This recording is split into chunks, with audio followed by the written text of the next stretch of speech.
यहाँ की राजनीति पार्टी के नाम पर नहीं, बिल्कुल प्रत्याशी के नाम पर होनी चाहिए। बिल्कुल बोलिए, आप लोग शपथ लेते हैं ना कि आप लोग जब निर्णय का आएगा तो आप लोग ऐसा भेदभाव नहीं करेंगे, बिल्कुल प्रत्याशी के नाम का चर्चा करेंगे। क्यों? क्योंकि सिर्फ और सिर्फ पार्टी के नाम पर हजारीबाग को आज तक छला गया है। अरे मैं विश्वास मानिए कि आप लोग नगर निगम या शहरी क्षेत्र से बाहर आकर के देखिए, कटकम सांडी, कटकम गांव, दारू या सदर प्रखंड के सुदूरवर्ती इलाकों में, गांव में जाकर देखिए, ना तो वहां पर सड़क चलने के लायक है, ना तो बिजली समय पर रहती है। समय अगर बरसात का मौसम आ गया या बादल छा गया या एक दिन पानी भी पड़ गया तो पानी पड़ने से 1 घंटा पहले बिजली कट जाता है और आने वाले 2 दिनों तक बिजली का कटौती किया जाता है। भैया सही है कि गलत है? 100% सही है ना? होना चाहिए सुधार के, नहीं होना चाहिए? होना चाहिए, होना चाहिए, बिल्कुल सुधार की जरूरत है। तो ये सब कब सुधार होगा? जब एक साधारण घराने का लड़का को आप साथ दीजिएगा तभी होगा। क्यों? क्योंकि हम लोगों के पास ना तो बिचौलियों का जगह है, ना तो दलालों का जगह है। हमारे पास सिर्फ एक जगह है, वो है अपने काम को, लक्ष्य को हासिल करने का जगह है। मैं चाहता हूं कि आज हजारीबाग सदर विधानसभा से एक प्रशांत वर्मा आया है, पूरे झारखंड के 81 विधानसभा से ऐसा प्रशांत वर्मा को निकल के सामने में आना होगा। जब ऐसा प्रशांत वर्मा निकल के सामने में आएगा तो ऑटोमेटिक है जितने भी काले कारोबारी, गलत छवि वाले प्रत्याशी सामने में आते हैं, वो स्वतः अपने कदम पीछे हटा लेंगे। आज जरूरत है अच्छे लोगों को सामने में आने की। हम लोग हमेशा कहते हैं कि राजनीति में अच्छे लोग नहीं आते, अच्छे लोग नहीं आते। अरे भैया, आपके सामने में खड़ा है एक प्रत्याशी, आप लोग शपथ लीजिए कि इस बार हम लोग पार्टी का नहीं बल्कि प्रत्याशी आधारित चुनाव करेंगे। हमारा ये सपना है कि हम अपने हर एक प्रखंड में बिल्कुल किसानों के हित में एक कोल्ड स्टोरेज का निर्माण करें, जहां पर उनकी जो भी फसल है, जो जल्दी नुकसान होने वाली फसल है, उनको एक व्यवस्था मिल सके। मैं चाहता हूं कि सामूहिक खेती की ओर हम लोग कदम बढ़ाएं। हमारे सरकार की जितनी भी गैर मजरूआ जमीन है, बहुत सारा हमारा लैंड बैंक है, मैं चाहता हूं कि उस पर हम लोग सामूहिक खेती का व्यवस्था कराएं। जिसको जब जब मौका मिले, जितना समय मिले, सामूहिक खेती की ओर कदम बढ़ाएंगे। इससे 2 फायदा होगा। एक फायदा क्या होगा कि सरकार का जो वेस्ट लैंड पड़ा हुआ है उस पर हम लोग राजस्व भी सरकार को बढ़ा के देंगे। दूसरी बात है कि हम अपने कृषि के मामले में अपने गांव, अपने पंचायत को आत्मनिर्भर बनाएंगे। साथ ही साथ जब हम सामूहिक कृषि की ओर कदम बढ़ाएंगे तो हमारे समाज के जितने भी बेरोजगार युवा साथी हैं या अगर कोई अपनी रोजी रोटी के अलावा भी खाली वक्त में खेती की ओर कदम बढ़ाना चाहते हैं, वो अपनी सुविधा और समय अनुसार खेती में भी अपना योगदान देंगे। जो जैसा काम करेगा, जितना काम करेगा, उसे उसी हिसाब से मजदूरी मिलेगी। आज मैं आप लोगों का ध्यान आकर्षित करना चाहता हूं कि हमारे ग्रामीण क्षेत्र में बेरोजगारी की क्या स्थिति बनी हुई है। आज मनरेगा जो कि सबसे ज्यादा भ्रष्टाचार का जड़ बना हुआ है, लेकिन इसके विषय में कोई भी हमारे क्षेत्र के नेता की चाहे किसी भी दल के हो, सदन में हल्ला नहीं करते हैं, मांग नहीं रखते हैं। मैं चाहता हूं कि 245 रुपए के न्यूनतम मजदूरी दर को मैं 500 रुपए, कम से कम 500 रुपए मजदूरी दर करूं।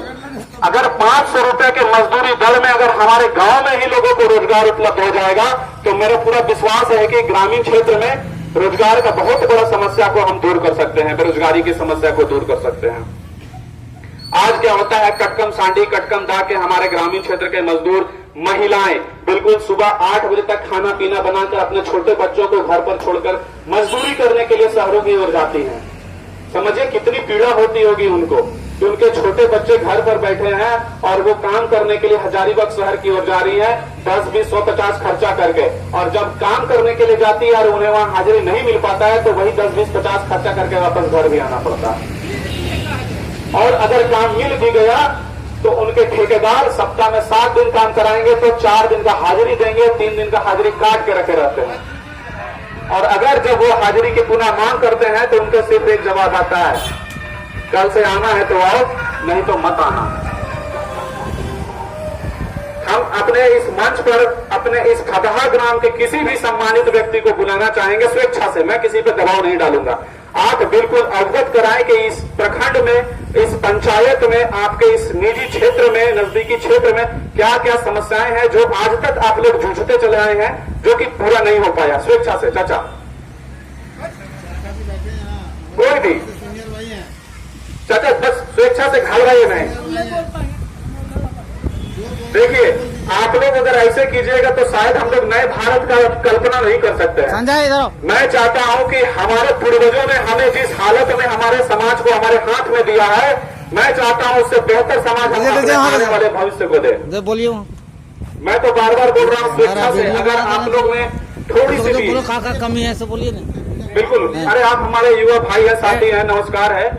आपसे मैं आग्रह करता हूं कि आप बिल्कुल अवगत कराएं कि आपके पंचायत, आपके प्रखंड में कौन सी ऐसी मेजर समस्या है जो अभी तक दूर नहीं हुई है, जिसको हो जाना चाहिए, जिसको हम लोग एक प्रत्याशी के रूप में, अगर आप हमारा साथ देते हैं तो मैं एक प्रत्याशी के रूप में आपके साथ, आपके विश्वास को पाने के बाद मैं सदन में उस चीज पर आवाज उठा सकूं। समस्या तो बहुत सारा है, समझे ना। जगह जगह पर रोड भी अभी पूरा जगह नहीं कंप्लीट हुआ है। सबसे पहला है रोड अभी भी बहुत जगह ऐसा चीज है कि बिजली का एक बार अगर ट्रांसफार्मर आ गया, लाइन आ गया, जल गया, अभी कितना जगह ट्रांसफार्मर जला हुआ है, अभी तक दोबारा भी आया नहीं है। जैसे हम लोग के यही बगल में है, उनके यहाँ का ये समस्या है, ट्रांसफार्मर आज से नहीं 6 महीना साल भर हो गया, बार बार कोई कुछ नहीं। बहुत समस्या बहुत है जिसका कोई गिनती नहीं है। Thank you. समस्या लाखों है लेकिन समाधान करने वाला कोई नहीं है। मैं चाहता हूं कि बिजली विभाग का एक टास्क फोर्स बने जिसका काम ही हो मॉनिटरिंग करना, और अगर वैसे कर्मचारी नहीं करते हैं तो उन पर सख्त कार्रवाई करना। और मेरा काम सिर्फ कार्रवाई करना नहीं, अगर जो कर्मचारी अच्छा काम कर रहे हैं उनका काम का प्रोत्साहन भी करना, उनके काम के लिए इसी तरीके से मंच पे खड़ा करके उन्हें सम्मानित करना। जब अगर हम सरकारी कर्मचारियों को उनके काम के प्रति सम्मानित करेंगे तो जाहिर सी बात है वे भ्रष्टाचार की तरफ कभी कदम बढ़ा के नहीं देखेंगे।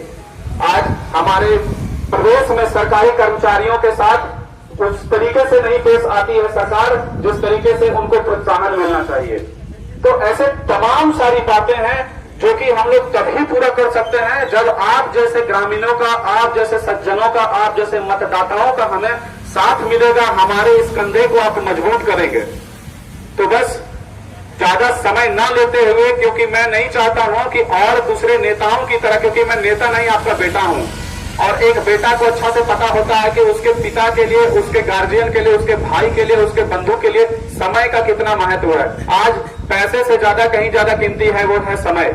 लेकिन आप लोग क्या देखते हैं कि शहर के बड़े बड़े नेता 100, 200, 500 रुपया के लोभ में हमारे युवाओं को अपने पीछे पीछे झंडा लेकर घुमाते हैं और इसके बदले में उसका कीमती समय का नुकसान करते हैं।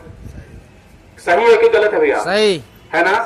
मैं पूरे खुले मंच पर कह रहा हूं, ये पूरी दुनिया देख रही है, पूरी हजारीबाग देख रहा है कि ये प्रत्याशी प्रशांत वर्मा बिल्कुल अकेला, बिल्कुल शेर की तरह अकेला हर क्षेत्र में जाता है और लोगों से जन जन तक ये जा रहा है और वहां की समस्याओं को सुन रहा है और हर संभव उसको दूर करने का प्रयास कर रहा है। लेकिन ये प्रयास तभी सफल हो पाएगा जब मुझ जैसे प्रत्याशी का आप सभी ग्रामीण मतदाता दिवस के दिन, जिस दिन मतदान होगा,